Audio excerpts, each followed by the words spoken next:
Fala, galera da primeira série militar, aqui é a professora Paula Black, mais uma vez. Hoje nós vamos estudar o módulo 6, que fala sobre a estrutura dissertativa. Na verdade, esse conteúdo, né, esse assunto, vai ser trabalhado nos próximos dois módulos. O módulo 7 vai falar sobre desenvolvimento, também de estrutura dissertativa, e o 8 também. Só que cada um vai falar sobre um tipo, uma parte da estrutura dissertativa. Então, a primeira parte, módulo 6, vai falar sobre a introdução. O módulo 7 vai falar sobre desenvolvimento e o módulo 8 sobre conclusão, além de outros assuntos. Porém, nessa aula nós vamos nos vamos dedicar toda a nossa atenção a esse primeiro parágrafo do texto dissertativo argumentativo, que é tão importante, que é tão necessário para a construção do texto dissertativo argumentativo. Se você não tem uma boa introdução, você não chama a atenção do seu corretor, e aí você prejudica também, né, a construção geral do seu texto. Então, vamos lá observar, né, os detalhes da introdução. Então, a estrutura do texto dissertativo argumentativo, introdução, parte 1, né? Vamos chamar essa aula de parte 1, porque esse assunto ele vai se estender ao longo, né, de todos os próximos capítulos, né? 7 e 8, como disse inicialmente. Então, primeira série militar, redação, módulo 6. Vamos começar relembrando aqui conceitos importantes, tá? O texto dissertativo argumentativo, na verdade, qualquer texto é construído a partir de três partes: a introdução, o desenvolvimento e a conclusão. Cada uma dessas partes, ela desempenha uma função específica em cada tipo de texto, tá? Então, o objetivo, né, no texto dissertativo argumentativo de cada uma dessas partes vai ser, como eu disse, desenvolvido ao longo dessas videoaulas. E a função de cada uma dessas partes no texto dissertativo de forma bem resumida, tá? A introdução, ela apresenta, contextualiza e formula a tese. O desenvolvimento comprova a tese e aprofunda e amplia a opinião. A conclusão sintetiza, fecha, finaliza e propõe soluções. Então, cada uma dessas aulas que virão aqui no canal do YouTube da escola falarão sobre essa macroestrutura, ok? É interessante você estudar essas partes separadamente para que você possa depois ver o todo. Então, vamos ler essa definição aí. Sabemos que todo tipo de texto é constituído por três partes: introdução, desenvolvimento e conclusão. Cada uma delas desempenha uma função para que esses tipos de texto alcancem seu objetivo: apresentação e defesa de um posicionamento crítico, no caso do texto dissertativo argumentativo.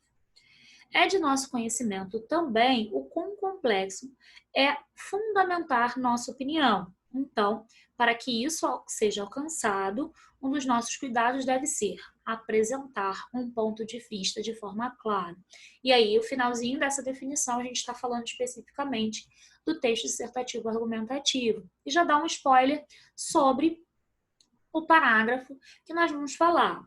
Então, a introdução é o primeiro parágrafo. Se você não lembra o que é parágrafo é aquele primeiro bloco, é um bloco de linhas, né? Que condensa uma ideia que será, né, desenvolvida, que será estendida ao longo da redação. Então, parágrafo é o conjunto de linhas, é aquela limitação de ideias, né, que limita aí uma ideia discutida. E é interessante a gente lembrar que o parágrafo sempre tem aquele distanciamento da margem, né? Então, eu consigo ver aí que é o início de um parágrafo quando eu tenho uma espécie de distanciamento aí do início para o início desse parágrafo, um distanciamento da margem. A introdução é o primeiro parágrafo da sua redação. Ela pode conter, né? Ela pode ter aí de 5 a 6 linhas, 7 eu vou deixar para o desenvolvimento. Se você tiver uma redação, por exemplo, de 30 linhas, né? No mínimo 20, no máximo 30, tá? Eu sei que alguns concursos pedem até mínimo de 25 linhas, mas vamos exemplificar aqui a princípio com 20 linhas mínimas, tá? Se você tem um mínimo de 20 linhas e você construir 4 parágrafos na sua redação, cada um com 5 linhas, você consegue, né, ter aí o mínimo exigido pela banca. A introdução, ela nunca pode ser maior, né, no seu número de linhas, conter um número maior de linhas do que os parágrafos de desenvolvimento, por exemplo. Ela precisa ter um número menor de linhas do desenvolvimento. O meu desenvolvimento tem 5, 6 linhas, então a minha introdução pode ter de 4 a 6.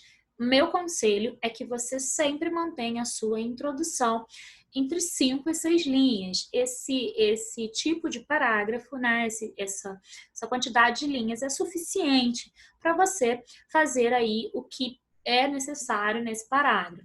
Então, nunca estenda muito a discussão logo no início do texto, porque não é essa a função da introdução. A introdução não serve para isso. A gente vai falar ao longo dessa aula. Então, o número de linhas necessário para esse parágrafo, mínimo 4, a depender do número mínimo geral de linhas aí, tá? Da sua redação, mínimo 4, no máximo 6. Maior que isso já fica excessivo, enfadonho, já não cumpre o seu objetivo, mais te prejudica do que te ajuda, ok? Vamos prosseguir. Então, uma definição de introdução. O primeiro espaço de apresentação das nossas ideias é a introdução. E como ela é com ela que demonstramos aos nossos leitores a interpretação que fazemos do tema e a relação que estabelecemos e nos fizeram defender determinado ponto de vista. Então, já nessa definição, a gente consegue ver os 2 objetivos principais da introdução. De apresentação do tema, então eu preciso apresentar o tema e definir e destacar já na introdução o meu ponto de vista sobre o tema, ok? Então a introdução ela serve minimamente, ela tem 2 funções mínimas. É óbvio que eu posso fazer mais uma coisa, eu vou falar dessa coisa daqui a pouco, mas minimamente o que eu preciso fazer na introdução? Apresentar o tema proposto pela banca e formular uma tese, né, um ponto de vista, uma frase que sintetize o meu ponto de vista já no início desse texto, ou seja, já na introdução. Qual é a terceira coisa que pode, não é obrigatório, mas pode, no concurso militar, ser também colocada na introdução? O que eu chamo de contextualização do tema. Então, eu primeiro apresento o tema, contextualizo esse tema. O que é contextualizar? É trazer a temática para os dias atuais, é aproximar a temática à realidade discutida. Então, por exemplo, se eu quero discutir, por exemplo, a situação do sistema carcerário feminino no Brasil. E aí eu começo a minha redação fazendo alusão à uma série do Netflix, né? Orange is the New Black. Essa série ela vai retratar aí o sistema carcerário, um sistema carcerário feminino, fictício, porém, né, remete a esse cenário. E aí eu começo meu texto fazendo alusão a essa série. Como eu contextualizo? Eu posso usar uma marca textual dentro desse meu parágrafo, logo no início desse parágrafo, né, no segundo período desse parágrafo, para mostrar a realidade brasileira. Então, eu fiz uma descrição da série e aí eu digo, fora da realidade, fora do meio ficcional, na realidade brasileira, porém, o cenário é outro. Já é uma espécie de contextualização. Então, se você conhece essa série, você sabe que lá, né, eu tenho uma estrutura minimamente adequada, eu tenho não tenho superlotação, então as celas, né, os espaços que são destinados ao recolhimento das detentas tem uma certa salubridade, né, limpo e tal. É essa a realidade dos cárceres femininos brasileiros? Não, na sua maioria. Logo, eu posso já na introdução também contextualizar, né? Não sou obrigada nos concursos militares, isso não é obrigatório na estrutura da introdução dos concursos militares, então o que é obrigatório é apresentar e formular a tese, mas é interessante que você também contextualize, faça um contraponto com a realidade, ou contraste com a realidade ou comprove a realidade existente, ok? Então vamos falar sobre os tipos de introdução. Eu gosto muito desse assunto porque você foge, quando eu apresento os tipos de introdução para os alunos, nós fugimos daquelas construções já desgastadas pelo uso, né?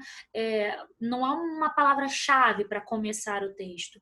Há estratégias que podem ser colocadas podem ser aprendidas e assimiladas para que você possa começar, por exemplo, um texto de várias formas diferentes. Então, se você decora uma forma de começar, e repete essa forma de começar em todos os textos, uma hora essa forma ela vai ficar desgastada. E o corretor, não é só você que conhece essa forma, né? O corretor também conhece várias pessoas que utilizam a mesma técnica. Quando você aprende várias técnicas e faz uso dessas técnicas de maneira individual, você se torna aí um candidato mais eloquente nesse sentido de produzir de forma diferente dos demais candidatos ali do concurso. Então, antes de passar, né, os tipos de introdução, acredito, se bem me lembro aqui, quando montei essa aula, eu coloquei 7 tipos de introdução, 6 ou 7. Nessa aula a gente vai aprender muitas técnicas de introdução, formas de começar o texto. A minha dica, já de início, é que você escolha um tema, né, de sua preferência, que você se sinta mais confortável, e coloque em prática aqui, né, os 7 tipos, os 6 tipos, que seja, a gente vai ver aqui até o final, as formas de começar esse texto, esse tema, de formas diferentes, de maneira a exercitar a sua criatividade, perceber qual a forma você se sente mais confortável, qual a forma você consegue produzir sem precisar consultar muito fontes externas ou fazer rascunhos, vários rascunhos. Então, é bem legal. Já deixo aqui, logo no início dessa aula, dessa videoaula, já a dica. Ao final dessa aula, você escolhe um tema e produz aí várias introduções para o mesmo tema, sem mudar o tema, ok? Para o mesmo tema, e aí você vai perceber, nossa, nessa estratégia eu fui melhor, usando essa estratégia eu tive mais dificuldade. E aí, tendo essas dúvidas, né, esse exercício feito, você pode, né, salientar essa discussão lá com a professora que está dando a aula ao vivo para você, para sua turma, ok? Então vamos lá. O primeiro tipo é por citação de argumento. Então eu posso, já na minha introdução, apresentar o tema, formular a tese. É importantíssimo a gente falar de tese, tá? Ter a tese na introdução já. É interessante você colocar já na introdução, de forma bem sucinta, uma espécie de spoiler dos argumentos que serão colocados ao longo do texto. Então, olha aí. O que é uma introdução por citação de argumentos? Consiste em, após fazer uma contextualização genérica do tema, construir uma espécie de trailer, de spoiler, dos pontos que serão aprofundados no desenvolvimento. Normalmente, com palavras-chave, de forma bem sintética. É dar spoiler, não é contar a série inteira, não é? Não é fazer resumo. É só dar aquele gostinho do que virá a ser discutido no desenvolvimento. Então, esse é o primeiro tipo, eu coloquei um exemplo. Então, cada tipo de introdução vai apresentar um exemplo para a gente analisar. Atualmente, os brasileiros parecem ter que se conformar com uma triste realidade no momento em que ligam a TV ou leem os jornais. O grande número de crimes cometidos com a manipulação de armas de fogo. Então, já fez a primeira função da introdução já foi cumprida, ok? Apresentação do tema. No intuito de dificultar essa prática, o governo criou um projeto de lei que prevê as grandes restrições à comercialização desse armamento em nosso país. Aí eu tenho uma espécie de contextualização. Percebam que eu tenho o primeiro período cumprindo a função de apresentar, o segundo período trazendo um fato da realidade, e agora eu vou dar aquele spoiler dentro da própria tese, dentro da própria fase, que vai mostrar a opinião sobre as citações dos argumentos que serão discutidos. Nessa perspectiva, aspectos comerciais, sociais e principalmente humanos devem ser avaliados para que se chegue a uma conclusão minimamente polêmica sobre a questão. Então, quais são os aspectos? E aí, já na introdução, eu, como corretora desse texto, já sei que esse candidato vai discutir 3 pontos principais: os aspectos comerciais em relação ao porte de armas, né, a comercialização de armas, o aspecto social e o aspecto humano. Então, eu espero que esse texto se desenvolva em 3 parágrafos de desenvolvimento, de maneira a especificar cada um desses aspectos. É o que eu espero. A gente só tem aí a introdução para analisar, mas já é uma forma bem interessante de se construir, né, de iniciar um texto, de maneira a organizar, inclusive, a sequência argumentativa. O segundo tipo é um tipo de introdução que eu gosto muito, que é a alusão histórica. O próprio nome já diz, né? É fazer alusão a um recorte, a um fato histórico, né, real, a um período histórico. Então, posso fazer referência ao período escravocrata brasileiro, a queda do Muro de Berlim, a Revolução Francesa, enfim, posso fazer referência, dependendo do tema, eu tenho várias referências históricas, já usando essa referência histórica para começar o texto. Uma dica em relação a esse tipo de introdução. É uma introdução que já mostra para o corretor que você tem um repertório sociocultural amplo, que você, como candidato do concurso, você se diferencia dos outros candidatos, uma vez que você vai usar um fato histórico muito próprio seu, que você aprendeu na escola, ao longo da sua formação, que seja. Então, que você tem também a capacidade de correlacionar o tema a uma informação esofórica, ou seja, uma informação para fora do que vem de fora do texto. Olha o exemplo. Durante mais de 2 décadas, desde o golpe militar de 1964 até a eleição de Fernando Collor de Mello como presidente da República, no fim dos anos 80, o brasileiro manteve-se distante das urnas. Olha que legal. Ele usou o primeiro período desse parágrafo para apresentar esse fato histórico. Tá? Esse candidato, ele trouxe esse recorte, né, esse percurso histórico, ele tem um objetivo com isso, para falar sobre o distanciamento dos eleitores, dos brasileiros, das urnas, dos processos eleitorais. Então, primeiro, por conta do golpe de 64 e depois, até 80, até a eleição do Fernando Collor de Mello. E aí o parágrafo progride. Não é difícil imaginar que, nesse contexto de afastamento eleitoral, a maior parte da população também tenha acabado por distanciar-se da própria política. Então, qual é o objetivo desse texto? Então, provavelmente, esse texto vai discutir questões relacionadas ao interesse né, do brasileiro em questões políticas. Olha que legal, olha que interessante. Ele vai falar sobre o distanciamento da população em relação ao processo eleitoral para usar esse fato histórico, né, o golpe de 74 até a eleição do Fernando Collor de Mello, para falar sobre o distanciamento político, do interesse, né? Hoje, o que vemos é uma população descrente e desinteressada, que vota mais por receio das punições do que pelo dever cívico consciente e direito do cidadão. Olha que legal, esse último período é o período que vai sintetizar o ponto de vista. Eu falei logo no início dessa aula, a introdução ela tem obrigatoriamente duas funções, dois propósitos, né? Apresentar o tema e formular e explicitar um ponto de vista. A gente já consegue ver aqui nitidamente o ponto de vista desse candidato.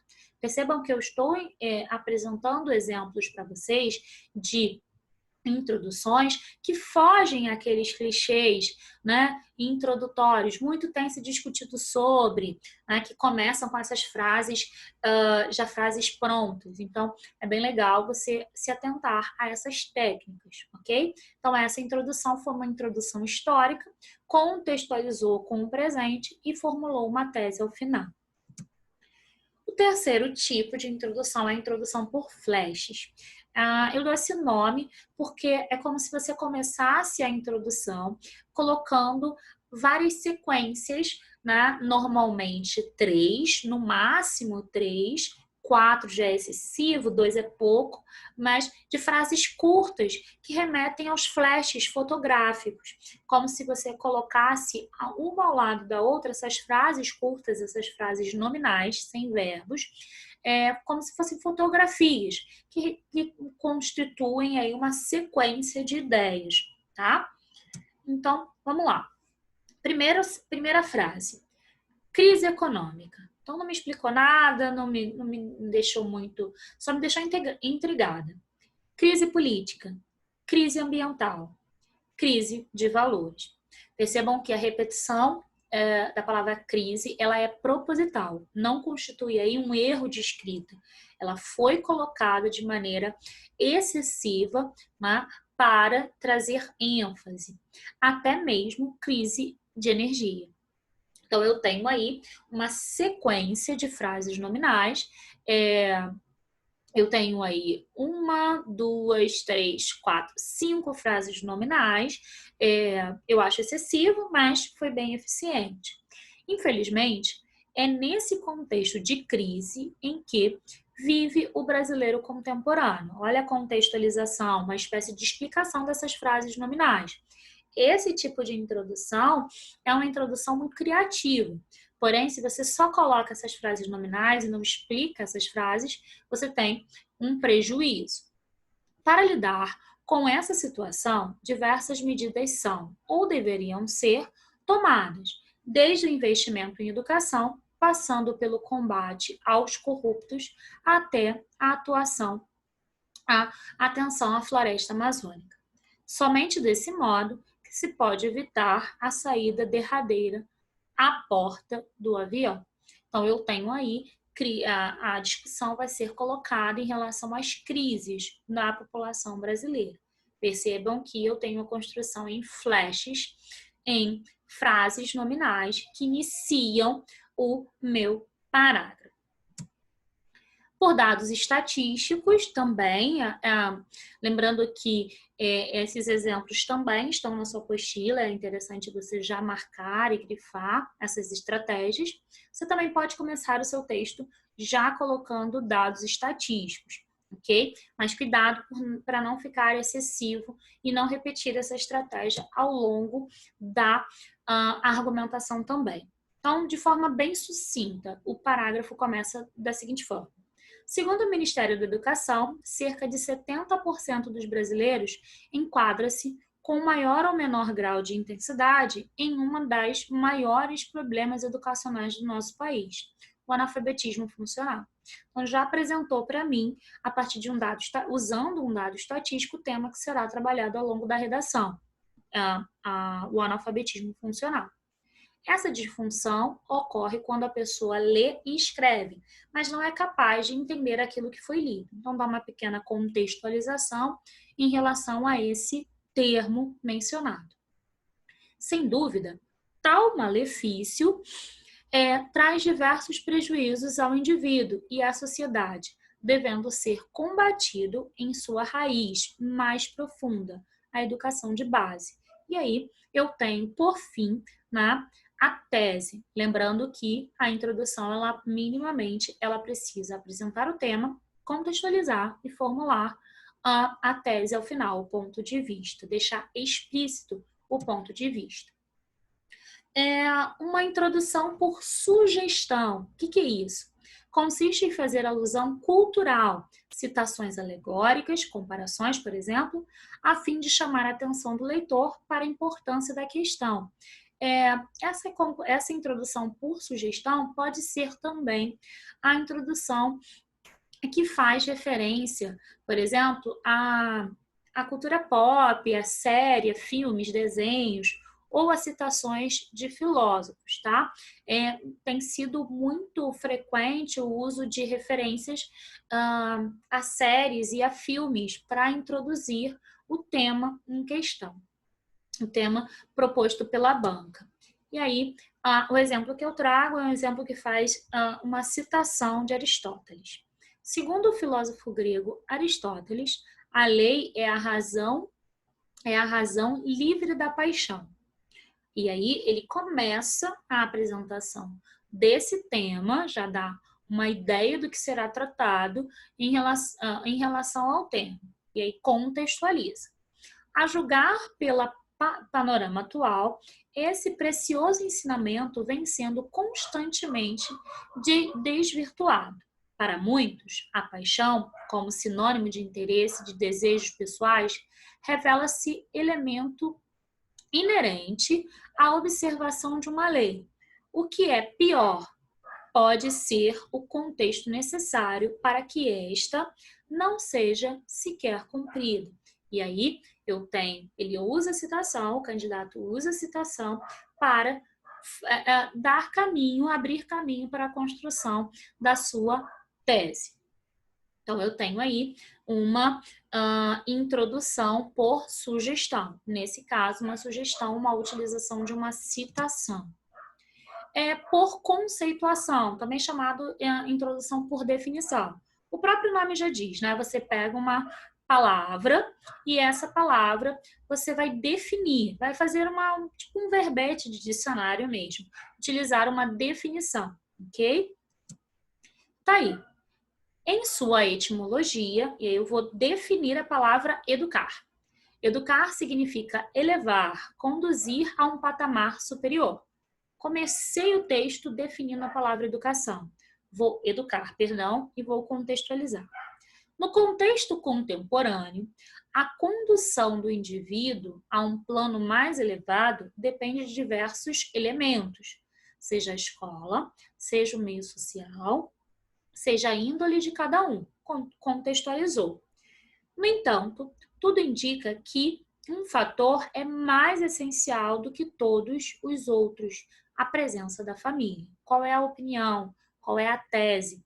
Então, a tese desse candidato é mostrar que a família, a presença familiar é mais importante no processo de elevação individual, conduzir a um patamar superior do indivíduo. Então, percebam que todas as introduções aqui apresentadas mostram uma estrutura similar. Ela apresenta a temática no primeiro período, no próximo período contextualiza esse tema, ou seja, traz para a realidade, e ao final estrutura, explicita, evidencia uma tese, um ponto de vista. Por fim, eu tenho a introdução por questionamentos. Essa técnica se constitui de apresentar várias perguntas ou uma pergunta na introdução, que vão direcionar o desenvolvimento das ideias na argumentação.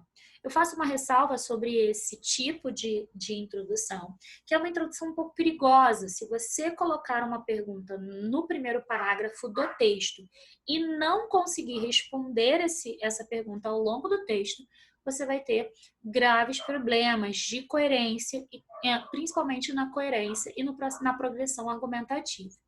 Então, vamos ver aqui o exemplo.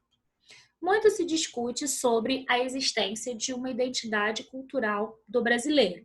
De fato, em um contexto de globalização como o que vivemos, as dúvidas sobre as marcas de uma verdadeira brasilidade tendem a surgir. Nesse sentido, cabe perguntar: o que é identidade cultural? Estamos sendo vítimas de dominação estrangeira? Podemos perder nossas principais características? É possível se opor à globalização, reafirmando nossos traços? Olha aí, eu tenho uma, duas, três, quatro perguntas. É provável que esse candidato tenha se excedido no processo de argumentação, usou muitas perguntas na introdução. Aconselho fazer apenas uma ou duas, de maneira que elas possam ser desenvolvidas, possam ser respondidas nos parágrafos de desenvolvimento. E o interessante também é não construir o último período da sua introdução de forma também questionadora, porque aí esse período que funcionaria como tese fica também parecendo uma pergunta que será respondida. Então, a minha crítica em relação a esse exemplo é que esse candidato, ele excedeu o número de perguntas necessárias, possíveis, permitidas para o parágrafo de introdução, uma vez que ele não vai ter 4 parágrafos de desenvolvimento para discorrer sobre cada uma dessas perguntas. Então, se atente a esse paralelismo. Se você colocar uma pergunta na introdução, os 2 parágrafos de desenvolvimento podem a responder. Se você colocar 2, cada um dos parágrafos vai fazer isso. Se colocar 3, o corretor vai esperar que você tenha 3 parágrafos de desenvolvimento. 4 já é excessivo. E nunca use uma tese, nunca construa um ponto de vista, uma frase que sintetize seu ponto de vista de forma questionadora, sempre de forma declarativa, afirmando ou negando o seu ponto de vista. Bom, para finalizar essa aula, a gente vai ver aqui algumas formas desgastadas, aquelas chamadas frases prontas, ou até expressões que já caíram em desuso, já caíram, mas já são evidentes, que são decoradas. O corretor ele já percebe de imediato que o candidato ele não apresenta tanto domínio de estratégias de começar o texto quando começa usando essas frases prontas. Então, algumas, Desde a antiguidade, o homem, a humanidade, desde os primórdios, essa expressão é muito batida, muito ruim para a redação.